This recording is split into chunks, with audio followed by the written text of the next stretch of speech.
Bonjour, mesdames et messieurs. Bienvenue à l'émission Qu'en pensez-vous? Eh bien, oui, Pierre est encore absent aujourd'hui. Je suis très heureuse de le remplacer, de remplacer cet excellent animateur. Mais dans le cadre de l'émission aujourd'hui, Qu'en pensez-vous? Où on échange sur l'actualité locale, régionale, provinciale, nationale et internationale. Je suis très heureuse d'être accompagnée de M. Jules Simard. Bonjour, Jules. Salut, ça va bien? Ça va très bien. Ça fait un bail qu'on ne s'est pas rencontrés. Oui, je suis toujours contente. J'écoute tes émissions, puis j'avais hâte qu'on ait l'occasion qu'on puisse partager ensemble et que je puisse avoir tes opinions en live sur la réalité, notre actualité locale. On va essayer ça aujourd'hui. Super. Donc, Jules, pour commencer, on va rentrer tout de suite dans le vif du sujet. Au niveau local, il y a un aéroport qu'on connaît bien dans la région, l'aéroport d'Olbeau-Mistassini-Normandin-Saint-Félicien, qui vient de changer de nom. Oui, en fait, on change le nom. Je sais qu'il y a eu, tu sais, là, à peu près 2 ou 3 ans, on a fait quand même des rénovations importantes dans cet aéroport-là. On a tout refait la piste parce qu'on n'était plus capable de faire atterrir des avions, entre autres l'avion ambulance ne pouvait plus atterrir parce que il y avait trop de chaos dans la piste. Et ça a été quand même un investissement majeur qui a été fait. Et on voulait donner aussi à cet aéroport-là un peu la porte vers le nord. Okay. Parce qu'on parlait beaucoup de développement nordique. On en était à essayer de faire en sorte que ce développement-là se fasse et passe par chez nous. Mm-hmm. C'est-à-dire tant au niveau du transit des matières et des produits que, naturellement, les employés ou en fait le personnel qui devait peut-être aller travailler dans le Nord. Ça l'a permis... Ça n'a pas levé. Mm-hmm. D'après ce que je peux voir, il y a eu quand même, oui, certaines activités, mais ça ne l'a pas levé beaucoup. Et on en est toujours avec cet aéroport-là à se dire, où est-ce qu'on s'en va avec l'aéroport? Est-ce qu'elle est de plus en plus utilisée, de moins en moins utilisée?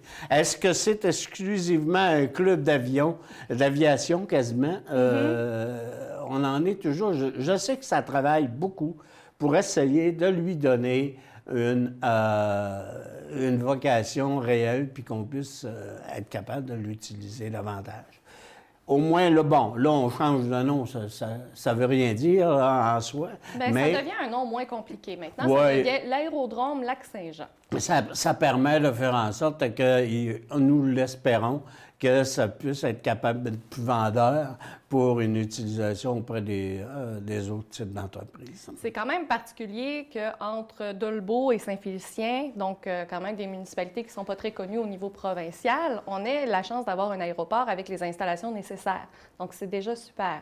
Mais c'est aussi un point de repère intéressant pour les gens de la place, sur la friche. Oui. Puis, j'ai hâte de voir, moi aussi, parce que oui, les installations, on a une belle affiche, mais on regarde les hangars, c'est pas très attrayant non plus. Donc, le changer de nom, est-ce que ça va apporter une vague de changement qui va avec? C'est un très bon point à surveiller. Ce qui est important, je pense, de voir, c'est effectivement comment est-ce que nous pouvons attirer des transporteurs aériens qui l'utilisent, donc qui viennent dans le coin. Pour pouvoir être en mesure, il y a eu quand même une foule d'activités qui ont été faites pour pouvoir être en mesure d'avoir qu'on soit un transporteur, qu'on soit un endroit où il puisse y avoir, entre autres, les voyages Montréal-Dolbeau, Montréal-Le-Coin, qui pourraient se faire. C'était une utilisation. Le coût qui était relié à cela, ça faisait en sorte que, tu l'utilisais, mais ça devenait peut-être, même si ça te prenait 4 heures ou 6 heures pour aller à Montréal, ça te coûtait peut-être moins cher y aller en auto. Là, aujourd'hui, non, mais c'est quand même le point, il y a une utilisation. Puis tout ça, ça s'inscrit actuellement aussi dans le cadre de toute une nouvelle politique au niveau du transport aérien. Il va y avoir beaucoup de changements qui vont s'intervenir, entre autres depuis le post-pandémie qu'il va y avoir. Alors ce phénomène-là, est-ce que ça permettrait peut-être à l'aéroport? On sait qu'il y a des entreprises de transport régional, des entreprises régionales donc qui veulent de plus en... On sait qu'on l'a à Bagotville, entre autres. Là. Et bon, est-ce que ça pourrait faire en sorte qu'ils puissent aussi se ramasser chez nous? C'est un peu une position. Peut-être qu'en changeant de nom, on peut peut-être permettre de... Ah, ben non, c'est nouveau, ça, là. Bon, peut-être que ça pourrait permettre... Ou encore, si on regarde sous un autre angle, les pilotes amateurs, donc ceux qui ne chargent pas, ou encore les entreprises touristiques, pourraient avoir des vols touristiques autour de la région à départ et atterrissage à la même place parce que c'est moins cher que d'autres aéroports dans notre région. Il y aurait ce phénomène-là. Puis aussi les pilotes amateurs qui, eux, qui s'en viennent vivre en région présentement parce qu'on a quand même une grande vague de migration, bien, c'est beaucoup moins cher d'avoir un espace à l'aérodrome Lac-Saint-Jean, avec le nouveau nom, qu'aller dans n'importe quel autre aéroport avec des installations. Ça peut être tout aussi intéressant. Il y a fort probablement qu'effectivement, c'est un marché qui est visé, là, de par... il s'agit de voir où est-ce qu'on va se ramasser là, avec ça. Fort probablement qu'on espère que ce ne sera pas juste un projet dans les airs. Changement de nom, c'est veut aussi dire changement de perception. Hein? Fort probable, fort probable. Passons à une bonne nouvelle, un retour d'une belle solution, d'un bel engagement d'une entreprise d'ici, les Chocolats Les Pères Trappistes, qui ont décidé de faire des dons à la DPJ. C'est bien ça? Oui. Hein? Ça permet de faire en sorte que ce qui se produit chez nous peut être utilisé à des fins humanitaires. Ça m'amène peut-être à discuter ou de voir un phénomène un peu plus grand. Tu sais, actuellement, on parle de la vaccination. Comment est-ce que ça coûte? Ça coûte très cher. Tu te rends compte que pour pouvoir aider des gens avec la vaccination, on fait appel donc à une entreprise privée qui, elle, n'est visée que par... Je sais que mon discours est socialisant, mais si tu veux, je te dis, de plus en plus, je m'en vais vers là. Et ça me permet de faire... Écoute, on en est rendu à... Ça coûte des fortunes pour avoir des vaccins, donc une œuvre humanitaire pour pouvoir être capable. Moi, je suis content de voir qu'une entreprise locale, je veux faire un rapport avec ça, tu me diras, mais qu'une entreprise locale se dit, bon, ben oui, ça va bien, parce que j'ai eu l'occasion justement de discuter pas plus tard qu'en fin de semaine avec le propriétaire et... le copropriétaire, M. Genet. Exactement, et qui me disait que oui, ça allait bien. Ils sont en pleine production encore pour le chocolat de Pâques et ça produit, donc il y a... je me souviens que quand j'ai parlé des premiers 3 millions de petites poules qui se vendaient, ça fait déjà une couple d'années de ça. On est rendu fort probablement à beaucoup plus que ça dans les ventes. Et ça permet de faire en sorte que, oui, il y a des retombées donc, qui peuvent se faire sur une base humanitaire pour aider des jeunes. Puis, on s'aperçoit que c'est pas absolument des grands montants d'argent que la valeur qui est en arrière. Exactement, donc, ça permet surtout... C'est parce que, dans le fond, c'est des familles, c'est des enfants qui sont soit en maison d'accueil ou en centre de jeunesse. Donc, c'est des familles et des jeunes enfants qui n'auront pas le phénomène de la famille, en plus, en temps de COVID. Donc, c'est une belle façon de donner le sourire. Donc, c'est... Oui, c'est vraiment une initiative intéressante qui va certainement... Je pense qu'on en est à la 2e année de ce phénomène-là. Donc, est-ce que ça va maintenant devenir une tradition? Peut-être. Ah, ça serait le fun. On envoie le message aux intéressés. Maintenant, une nouvelle un peu plus municipale. On parle un peu plus politique. L'hôtel Camille, le bar-hôtel chez Camille, à l'entrée de Dolbeau-Mistassini, entre Dolbeau et Sainte-Jeanne-d'Arc, a été acheté par la municipalité. Oui, en fait, ils l'ont acquéri par le fait que le propriétaire ne payait pas ses taxes. Et donc, ça a été acquis de cette façon-là. D'après ce que j'ai pu voir, c'est que l'on veut en faire premièrement. On veut le débâtir, là, on parlait d'une blessure ou d'une plaie ou d'une tache quelconque dans le paysage urbain. Ça va devenir effectivement là, donc un espace vert ou un espace là, libre pour pouvoir... Quels sont les projets que la municipalité va faire après? On ne sait pas. Pour l'instant, ça me surprendrait que... parce que c'est quand même un terrain qui est assez grand. Oui. OK, qui est assez vaste. Et bien placé aussi. Oui, fort probablement qu'on va pouvoir en faire, pas nécessairement un parc, là, parce qu'il est quand même assez proche de la route et ça deviendrait... Et c'est pas l'endroit le plus achalandé non plus. Non. Pour ceux qui ne connaissent pas, le bar chez Camille, c'est sur la route entre Sainte-Jeanne d'Arc et Dolbeau-Mistassini. C'est un hôtel qui est laissé en décrépitude depuis plusieurs années. Oui. Donc, on le remarque et ça donne une mauvaise image de la municipalité pour les personnes que c'est la première fois qu'ils rentrent dans la municipalité. Il faut dépasser le bar chez Camille pour changer d'avis. Donc, c'est quand même une bonne nouvelle de voir que la municipalité va détruire le bâtiment qui est déjà laissé en décrépitude et qui doit être dangereux pour les citoyens. Oui, c'est devenu des niques, comme on dit, non seulement à vol, mais à vandalisme, mais il ne reste plus grand-chose à vandaliser. Là. Il reste les murs quasiment, parce que je pense qu'à l'intérieur, ça a été... Et ça peut être dangereux, l'effondrement. C'est que le propriétaire... ça a déjà été vendu pour les taxes. La municipalité l'a déjà mis en vente pour les taxes. C'est le nouveau propriétaire qui l'avait acquis, donc pour une bouchée de pain, comme on dit. Pour pouvoir être en mesure de faire peut-être un projet. Et il n'y a jamais eu de projet. Il n'y a jamais eu à repayer ses taxes non plus. Donc là, la municipalité le récupère pour faire les frais. Et elle ne le remet pas en vente pour l'instant, donc a décidé de le conserver. Ça fait un trou financier, mais ça permet d'avoir un actif peut-être qui peut peut-être devenir dans le temps quelque chose. On ne peut pas en faire un aéroport, Marc.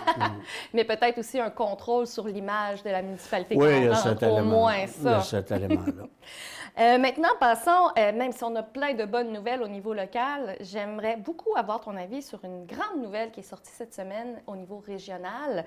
Le rapport du BAP est sorti au sujet de GNL Québec et le BAP dit « plus de risques d'avantages ». Oui, il calcule qu'effectivement, il semblerait-il, je n'ai pas lu le rapport, là, mais ce qu'on en a dit, c'est la chose suivante. Au départ, il souligne que pour la région, ça deviendrait effectivement un investissement très intéressant et qui permettrait d'assurer une forme de développement. Par contre, ce qu'ils indiquent, c'est que le paquet d'inconvénients qui pourraient être liés à cela ferait en sorte que les bons coups par rapport aux mauvais coups font en sorte que ce n'est pas très un projet qui pourrait être, à tout le moins, socialement acceptable parce qu'il ne serait pas socialement acceptable. Le gouvernement a quand même répondu aussi à la chose suivante. Il y avait 3 conditions pour que ce projet-là puisse obtenir l'aval aussi du gouvernement. 1, l'acceptabilité sociale. 2, le fait qu'on puisse être en mesure d'avoir une façon de convertir ce qu'il y avait dans le projet, mais l'impact qu'il peut en avoir fait en sorte que tu ne peux pas avoir une amélioration par rapport à une transition énergétique. C'était le terme qui était utilisé. Puis, un troisième aspect, là, de mémoire, je l'oublie. Ça fait en sorte que le gouvernement serait aux prises à se dire non, on ne peut pas accepter le projet tel qu'il est là. Les gens de GNL disent écoutez, on va refaire certains devoirs pour pouvoir être en mesure d'améliorer la situation puis voir qu'est-ce qu'on peut faire. Il ne faut pas oublier une affaire dans ce projet-là. Puis à toutes les fois où on en a parlé, il n'y a plus de financement là-dessus. L'entreprise, pas l'entreprise, le bailleur de fonds qui était au départ sur ça, s'est désisté. Donc, il n'y a plus de... c'est quand même 9 milliards, je pense, juste. Alors, tu sais, ça prend quand même un bon bailleur de fonds. Et je vois mal, avec le rapport qu'il a là et le tollé de protestation qu'il y a eu, je vois mal le gouvernement dire « Ah, ben là, on met 1 milliard là-dedans, là. » Surtout lorsqu'une instance gouvernemental vient de donner la recommandation Oui, contraire. pareil gouvernemental donne, effectivement, là, qui donne cet aval-là. Maintenant, tu sais, ils ne disent pas, on ne le fait pas, là. Il ne faut pas oublier ça, là, dans le rapport du BAP. Ils ne disent pas, non, c'est un projet qu'il ne faut pas faire, là. C'est pas ça qu'ils disent. Maintenant, ce qu'ils soulignent, c'est que le gouvernement, avec ces 3 conditions, si effectivement les 3 conditions demeurent, ça représente, et puis que tu réussis à convaincre les gens que les 3 conditions sont là, bien là, je vois. Mais ce que je vois mal, c'est le gouvernement, quand même, investir maintenant dans la réalisation du projet. Il va y avoir des formes d'investissement qui vont pouvoir se faire, tu sais, par l'utilisation de programmes actuels, ces choses-là. Mais je vois mal le gouvernement dire, écoutez, ouais, on met, je sais que vous n'avez pas de financement, là, on met 1 milliard dans l'affaire. Sous le profil d'un investissement, ça ne passera jamais au niveau social et politique. Exactement. Donc, tu comprends, je veux dire, je sais bien qu'ils doivent aussi y penser, là, eux autres, là, et puis ils le mettront fort probablement. Les conditions que le BAP ont sorties, c'est que présentement, le projet tel qu'il est présenté, au niveau de la construction, il serait très avantageux pour le territoire, mais seulement les 4 premières années, pendant la création du projet. Ensuite, la majorité des profits et des retombées reviendraient plus dans l'Ouest canadien où c'est exporté. C'est évident. D'où c'est exporté. Et l'autre point, pour faire un retour, c'est l'aspect touristique, étant donné que ça changerait la baie, niveau visuel, mais aussi pour l'accès des croisières et autres accès. Donc, oui, il y a l'aspect environnemental, il y a l'aspect économique et il y a l'aspect économique au niveau touristique pour la préservation de l'effet visuel du fjord. Donc, l'ensemble que j'ai lu du rapport est très complet et ne dit pas non, mais dit vous avez beaucoup de choses à faire avant que ça soit acceptable socialement. Et c'était la première condition qui est ressortie beaucoup du PAB sur les 46 recommandations qui ont été sorties, qui est assurez-vous d'avoir l'acceptabilité sociale. Donc, bien, il reste un élément, puis on en a discuté déjà, mais tu sais, le BAP, c'est un organisme qui fait des recommandations. C'est pas un organisme décisionnel. OK? Alors, la décision revient effectivement au gouvernement sur l'ensemble, peu importe le projet qui passe au BAP.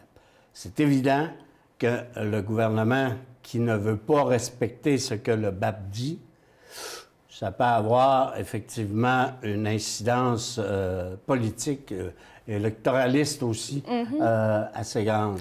Mais il ne faut vraiment oublier que c'est des organisations qui sont là pour faire des recommandations. Et la décision revient toujours à l'instance, au gouvernement, de dire oui, on va de l'avant quand même ou on ne va pas de l'avant quand même. Maintenant, il reste que le fait que le BAP donne quand même, je pense, de bonnes pistes d'analyse pour que la décision soit prise avec la question de l'acceptabilité sociale. Ça entre en ligne de compte. Il y a un élément aussi qui... Bien, si je peux finir sur ce point-là, ce jeudi, le ministre Charette a répondu au rapport du BAP que GNL devra faire ses devoirs avant que le Québec puisse dire oui. Oui, c'est ça. Donc, la réponse est une réponse très politique, qui veut dire tout et rien en même temps, mais on comprend quand même un message de dire que c'est dans les mains de GNL et présentement, c'est pas accepté par le gouvernement. C'est ça. Non. Actuellement, là, le gouvernement... En fait, le gouvernement ne prend pas de position. Il dit que dans les 3 conditions que nous avons émises, selon ce que le BAP nous recommande, tu n'en aurais pas réalisé une. Alors, on n'irait pas de l'avant si ça reste comme ça. C'est ça. OK? Alors, bon, on en est là. Il y a un autre élément aussi qui commence à... Peu importe, quand tu parles d'un développement économique quelconque, il va y avoir un effet sur l'environnement. OK? Que ce soit quand tu exploites une forêt, OK? Tu as un impact sur l'environnement. Et de plus en plus, on utilise l'activité touristique pour nous faire dire que, écoutez, on n'aura plus le même tourisme parce que vous allez changer quelque chose.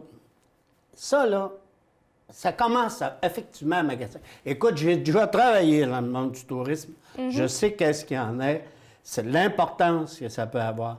Mais qu'on m'amène toujours cet argument-là pour faire valoir qu'un projet ne peut se réaliser. Car actuellement, là, on en est à vouloir enchaîner du monde autour des arbres dans le secteur de la Péribonka parce qu'on a accepté de faire en sorte qu'il puisse y avoir des coupes sélectives qui se fassent dans une forêt qui est aux prises avec l'épidémie de la tordeuse du bourgeon d'épinette et qui va faire en sorte que dans 3 ans, cette forêt-là va être à terre complètement.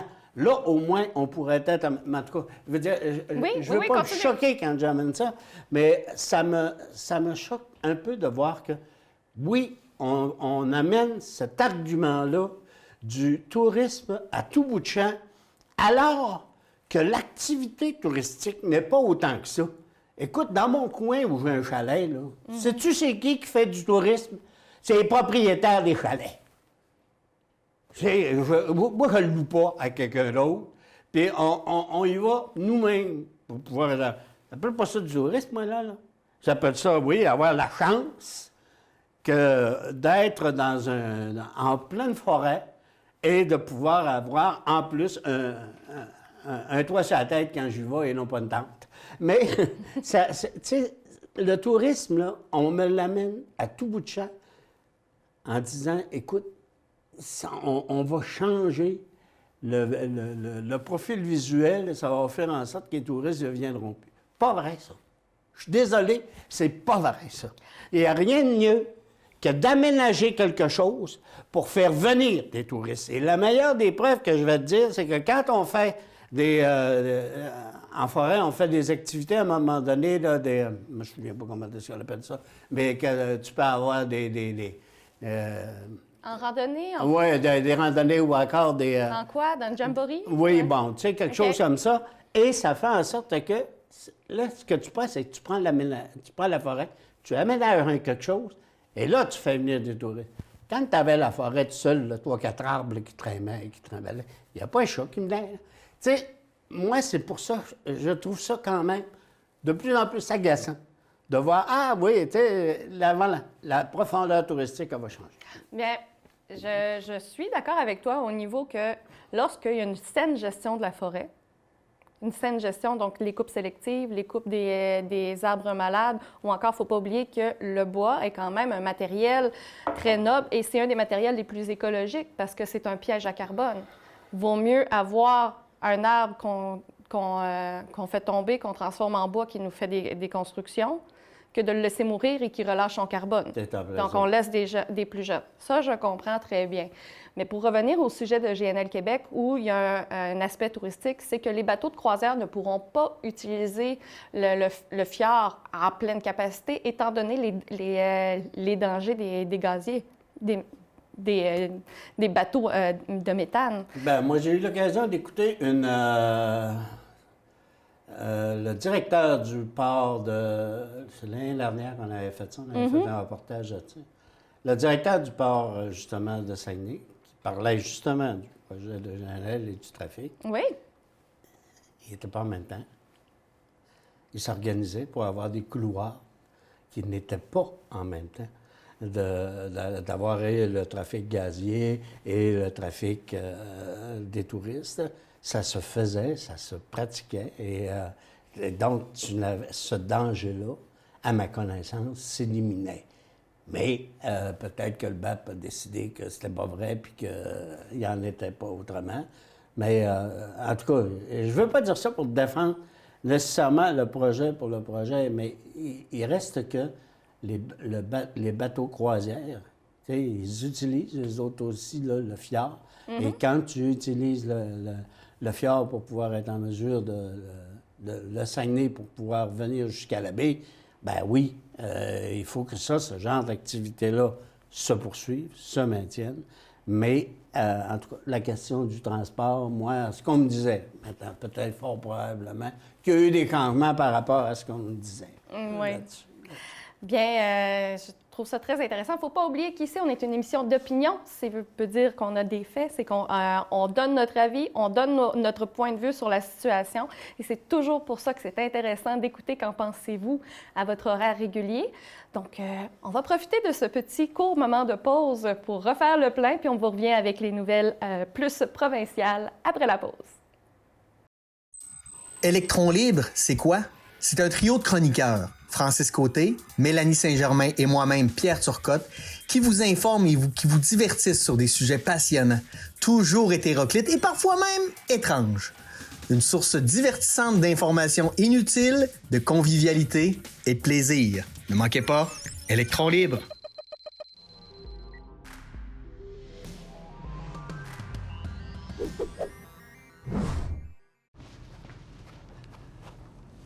Ça vient de qui, tous ces messages-là? Hein? Tu veux pas me le dire, hein? Tu me caches quelque chose? Mais voyons, de quoi tu parles? Hey! Prends-moi pas pour un épais. Je le sais que tu parles dans mon dos à tes amis. Tu me fais passer pour un méchant. Mais c'est toi qui cherches l'attention. Chérie. Hey! Là, tu vas m'arrêter ça tout de suite, là. Tu vas me le dire, c'est à qui tu parles, OK? Les gars, la violence faite aux femmes, ça s'arrête là. J'ai l'air de quoi? Je suis ton chum, c'est moi qui devrais être ton confident. La vaccination contre la COVID-19 est en cours pour les groupes prioritaires. Suivez la séquence de vaccination prévue dans votre région et prenez votre rendez-vous en ligne en vous rendant sur québec.ca/vaccin COVID. Après avoir reçu le vaccin, vous devez continuer de bien vous protéger en respectant les consignes sanitaires de base. C'est important. Le vaccin, un moyen sûr de nous protéger. Je te laisse pas sortir d'ici sans savoir où tu vas. Hein? Bien de même en plus. Ben voyons donc, Hey, arrête de tout le temps me mentir en pleine face. Tu le sais que je peux pas te faire Confiance! T'essayes toujours de me provoquer. Mon amour, Hey! Ben là, tu vas enlever ton manteau et tu vas rester ici. C'est pas vrai qu'on va se chicaner à cause de toi. Moi, je suis là, je suis frère avec toi. Les gars, la violence faite aux femmes, ça s'arrête là. Écoute-moi bien, c'est fini, ça.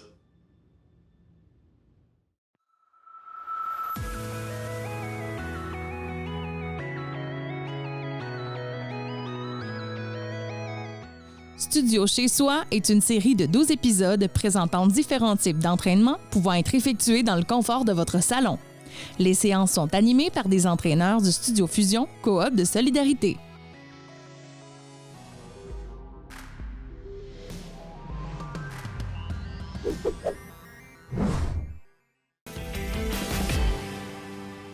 Bonjour et bon retour à Qu'en pensez-vous? Je suis encore agréablement accompagnée par mon homologue Jules Simard. Salut. Bon retour. Oui. Donc, étant donné qu'on a une grosse semaine d'actualité, est-ce que tu es prêt à plonger tout de suite dans un nouveau sujet Allons-y. que je sais qui est très important et que malgré que des fois, toi et moi, nous n'avons pas toujours les mêmes points de vue, il y a quelque chose qui nous touche énormément et qu'on trouve qui n'est pas assez mis de l'avant. Nous vivons présentement notre 7e féminicide au Québec depuis 2021. C'est ça, depuis le mois de janvier. Oui. J'ai de la misère. J'ai de la misère à voir la façon dont on couvre ces événements-là. C'est pas un fait divers. Là, c'est plus un fait divers que de voir 7 femmes, alors que, bon, on dit habituellement, tu sais, veut dire, quand on traite ça, habituellement, il y a 12 féminicides par année au Québec. Hey, c'est 12 de trop. La question, c'est pas de faire... On est au 3e mois de l'année. C'est ça, ouais, mais c'est pas... Tu comprends, c'est pas juste... Il y a un phénomène social important actuellement, qui est peut-être été amplifié par la pandémie, mais ce phénomène social-là, c'est que des hommes tuent des femmes avec qui ils vivaient et avec qui ils ont vécu, dépendamment si ça a été une séparation ou pas. On appelle ça la violence faite aux femmes puis des hommes violents.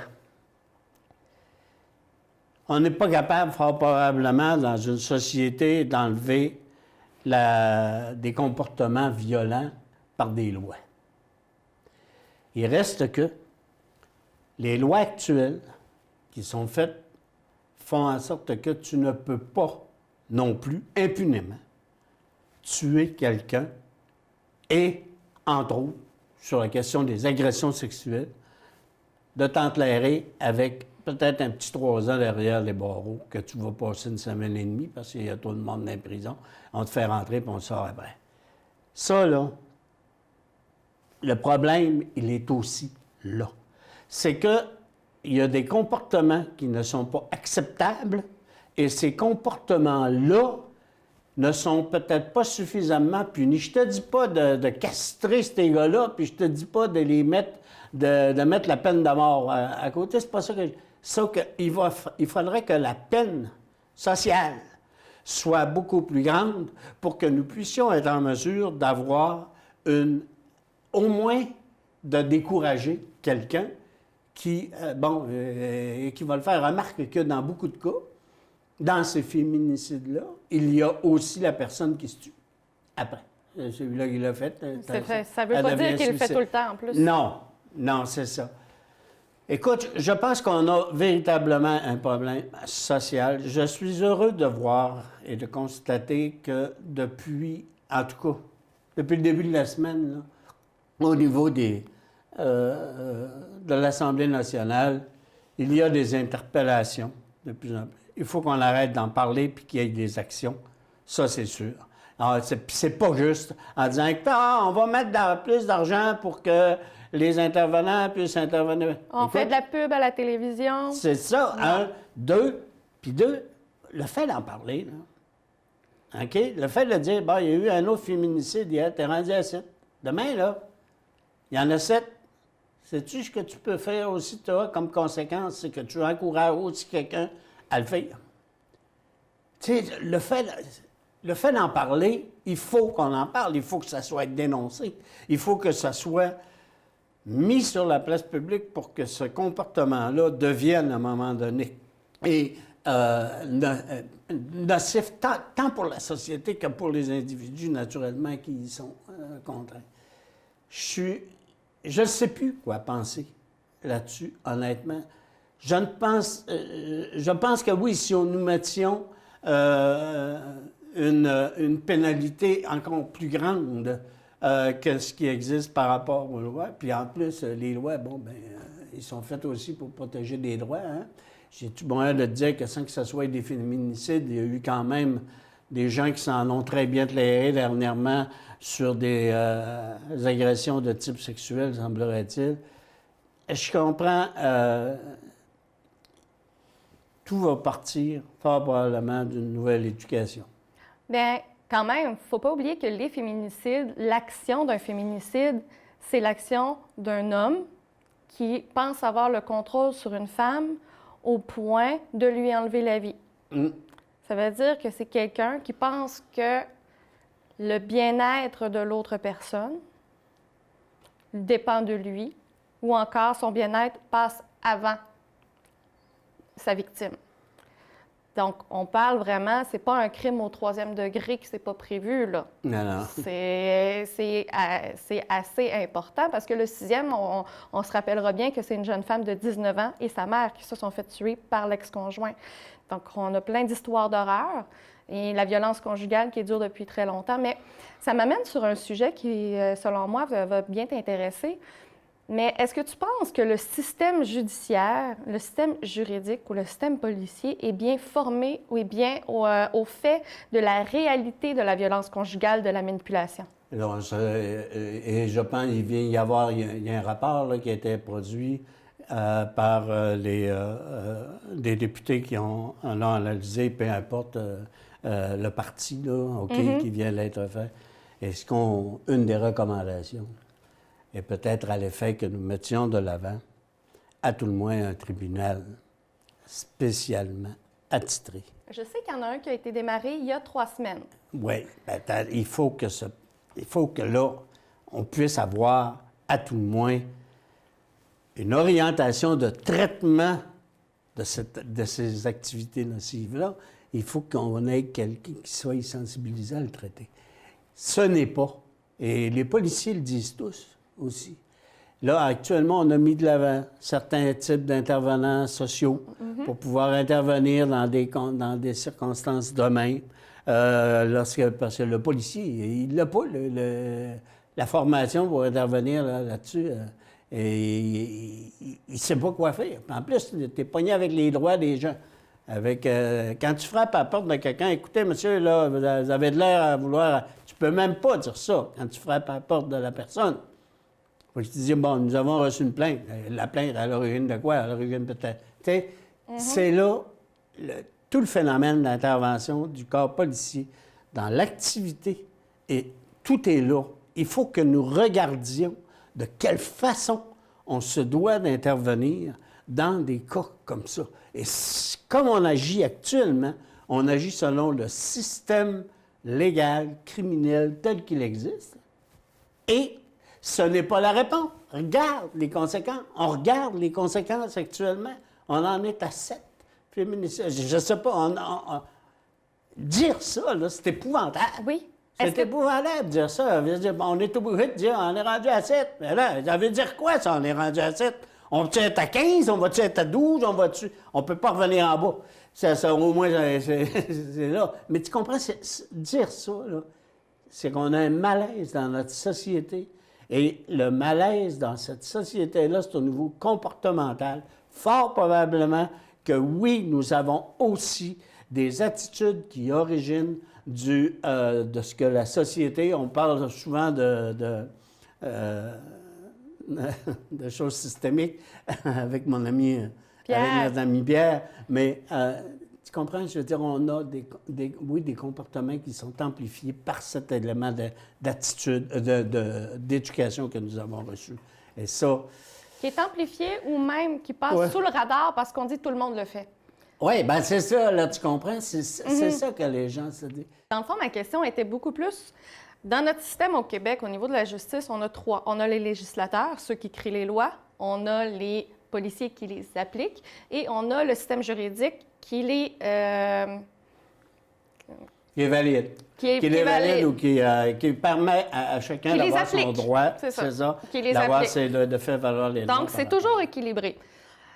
Moi, je crois qu'au niveau du système, il y a des gens quand même qui sortent, mais le système, à force de voir tout le monde, il fait ça, il fait ça, il fait ça, on ne va pas changer le gros bateau, ça fonctionne comme ça. Bien, les comportements où on n'a pas la formation de reconnaître les comportements manipulateurs avant que ça devienne violent ou problématique. On n'a pas les outils aussi pour intervenir légalement ou policièrement. On n'a pas les outils pour protéger de cette façon-là. Mais aussi, le problème est, selon moi, beaucoup plus large aussi parce que il y a la réalité des femmes au Québec, même si on est au Québec, la province, on est le territoire le plus féministe au monde. Donc, c'est le territoire où les femmes ont le plus de droits et de pouvoir dans le monde. On peut se taper sur l'épaule, là. On est la seule université où il y a une spécialité sur les études féministes. Donc, on va se taper sur l'épaule, mais ça ne veut pas dire que ça arrête là. Non. Ça ne veut pas dire que ça arrête là. Mais est-ce qu'on reconnaît les comportements misogynes?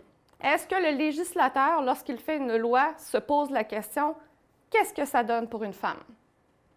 Fort probablement pas. Et ça, là, pour pouvoir être en mesure de l'avoir, ça va nous prendre de plus en plus de femmes qui sont aussi à l'Assemblée nationale. Mais on a déjà quand même beaucoup de femmes. On ne se le cachera pas, la CAQ est arrivée et a donné quand même un conseil des ministres équitable. Donc, autant...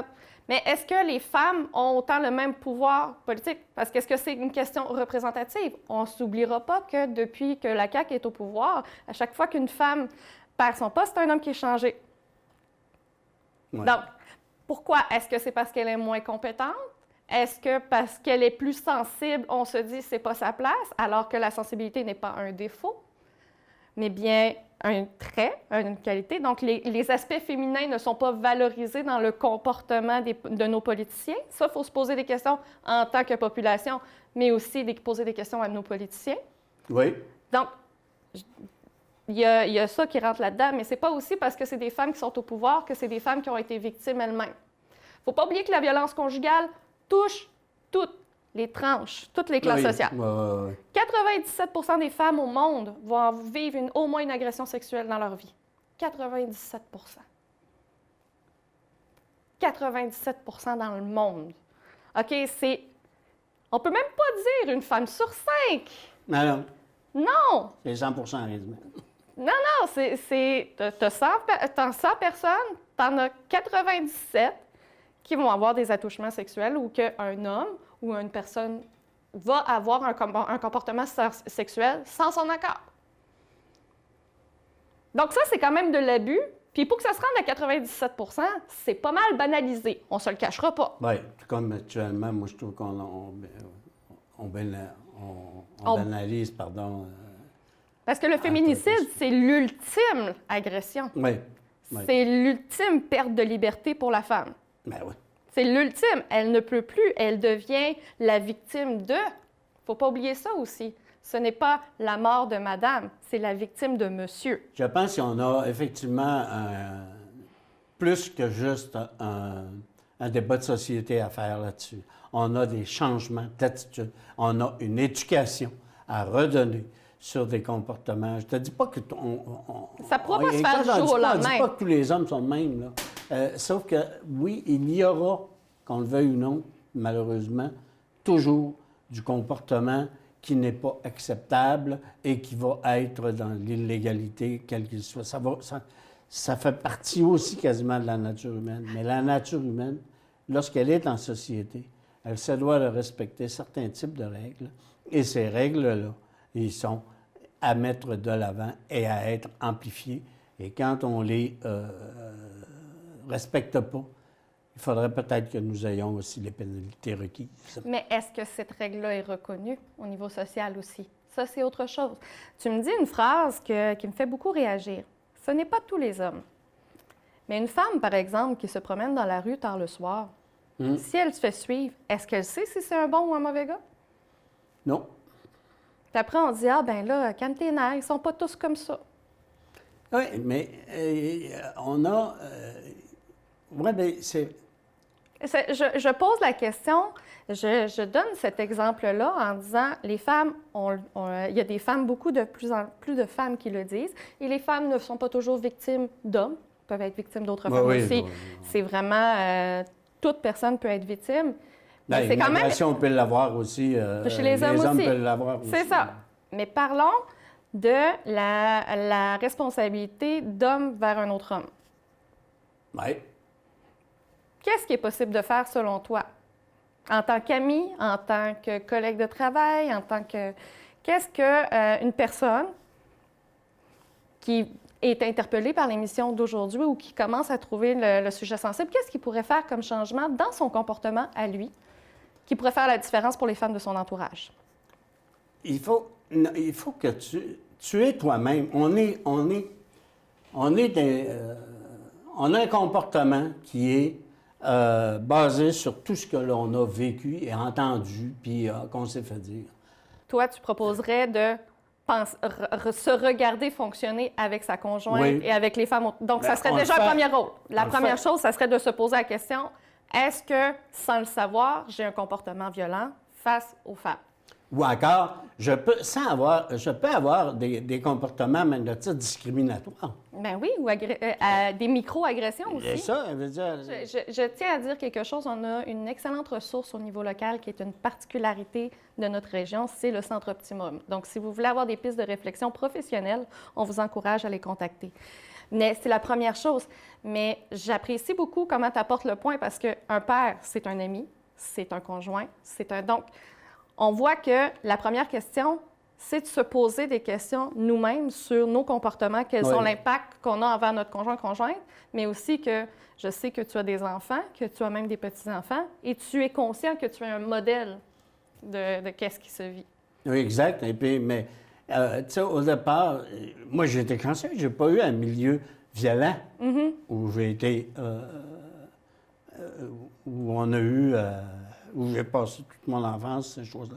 Et que la violence, pour moi, ce n'est pas quelque chose où je vais y aller naturellement. Ça ne veut pas dire qu'il n'y a pas de comportement violent. Ça ne veut pas dire que je ne peux pas avoir de... C'est comme là, quand je me choque un peu, là, ça a l'air d'être violent.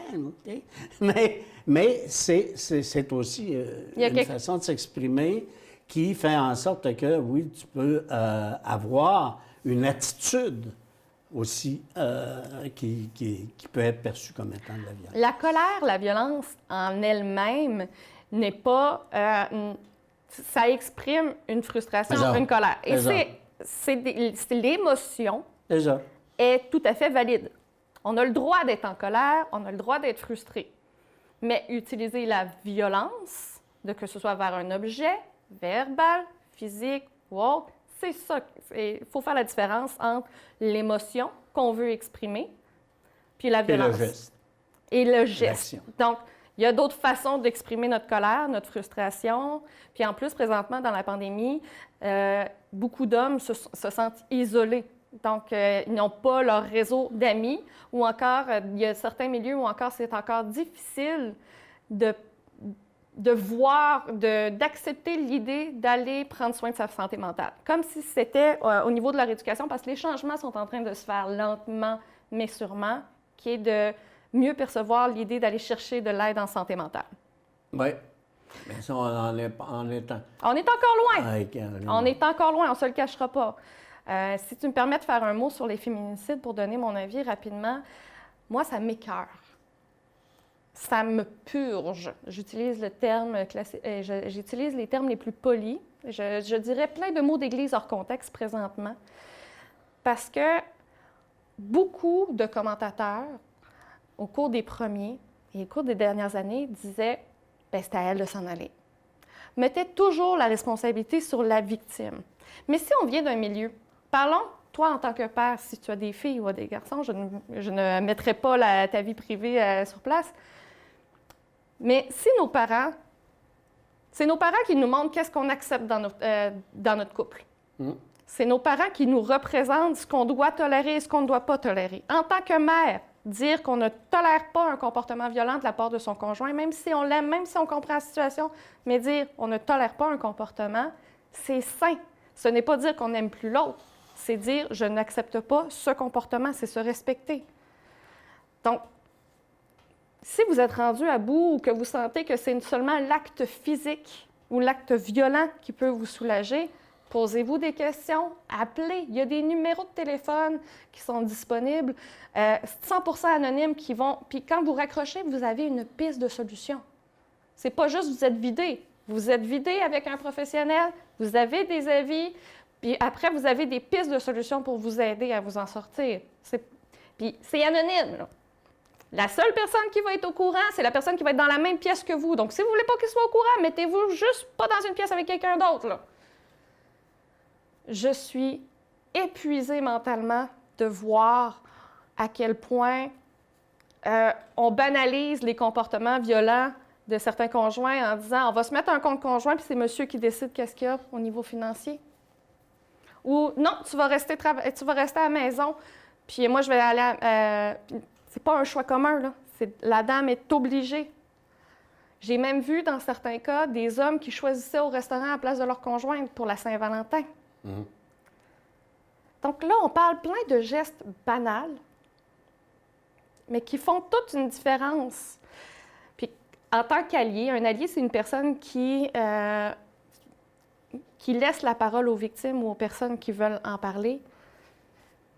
Si vous voyez un comportement et que vous vous doutez que la personne n'est pas capable de parler, souvent les policiers n'ont pas le droit, s'ils n'ont pas une confirmation verbale, ils ne peuvent pas aller plus loin. Non. Ils ne peuvent pas aller plus loin. La législation ne leur permet pas de le faire non plus.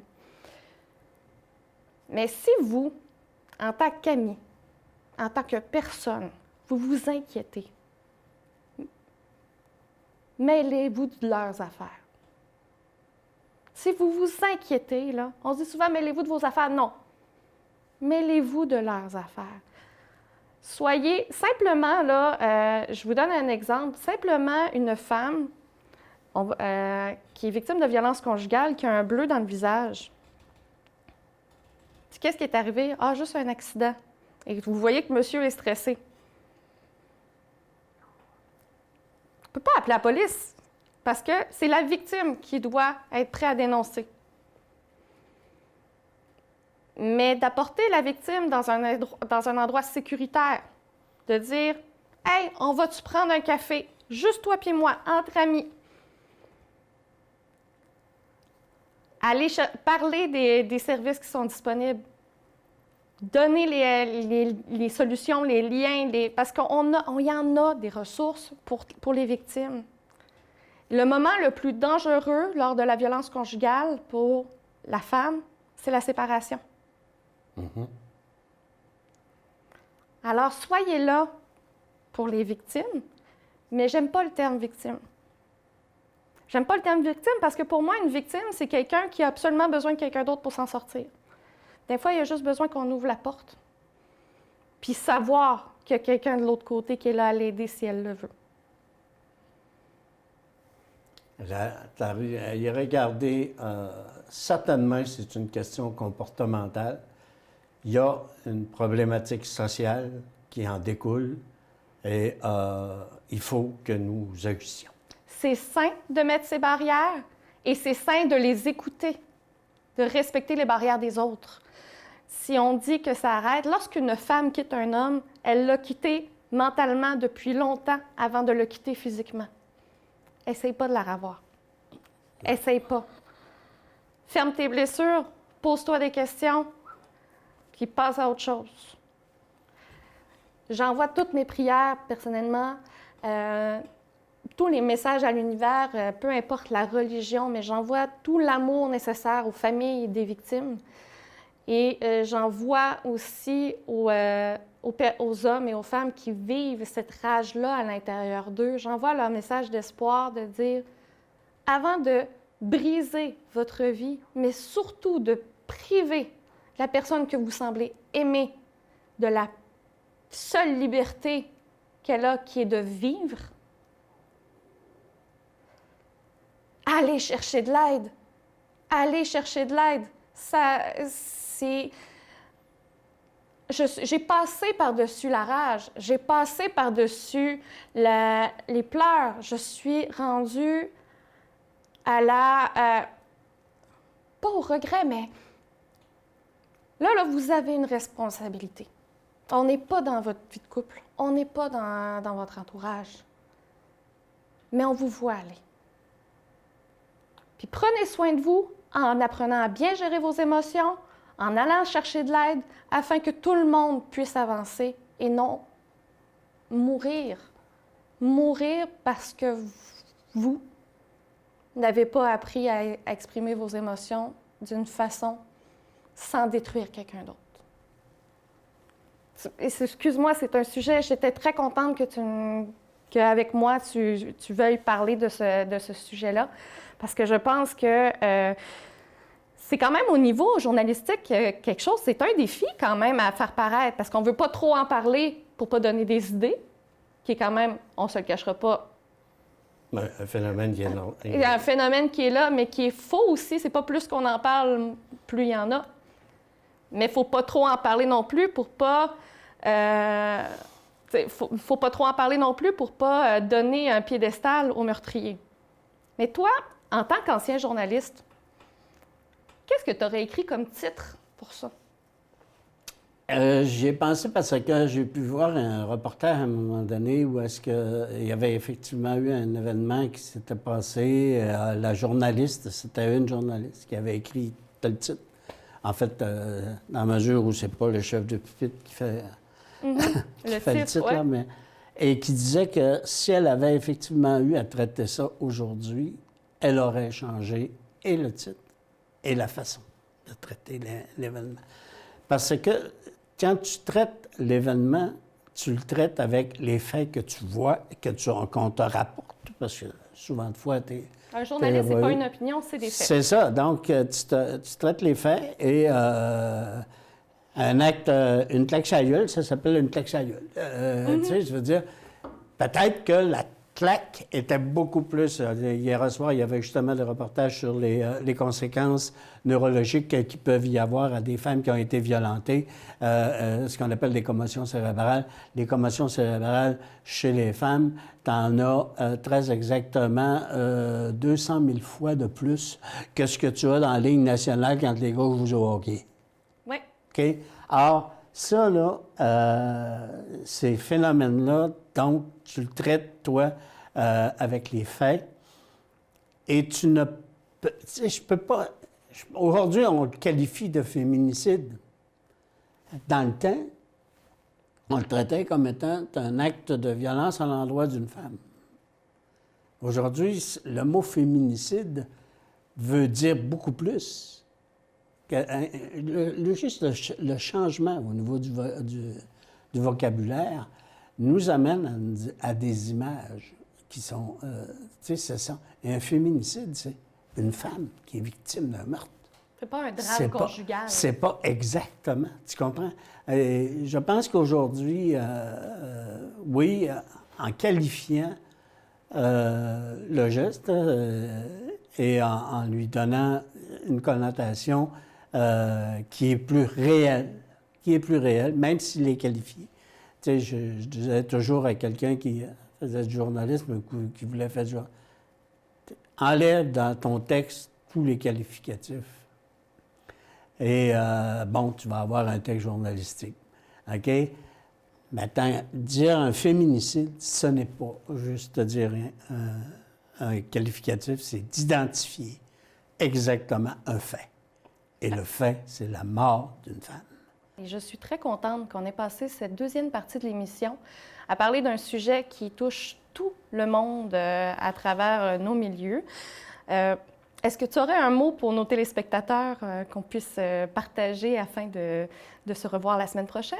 Ah, bien, on va certainement devoir reparler encore une fois, non pas des féminicides, mais fort probablement que nous aurons encore un peu la conséquence sur la période de vaccination. On sait que dans la région, on a demandé d'avoir plus de vaccins parce qu'on s'est ramassé avec une augmentation de cas, entre autres dans la MRC Domaine du Roi. Du Domaine du Roi. Juste pour dire que fort probablement que ce sujet-là va être encore d'actualité. Je ne sais pas si nous allons devoir en rediscuter, mais il est encore d'actualité. Je vais dire, comme on disait la semaine dernière avec Richard, la COVID là, est encore là. Oui. Donc, chers téléspectateurs, merci beaucoup d'avoir été à l'antenne. Nous sommes très heureux, Jules et moi, de vous avoir reçus, d'avoir partagé notre opinion. N'hésitez pas à intervenir sur nos réseaux sociaux, ça va nous faire plaisir. Et sur ce, on vous dit à la semaine prochaine avec des sujets tout aussi intéressants d'actualité et avoir des opinions des gens d'ici sur l'actualité d'ici.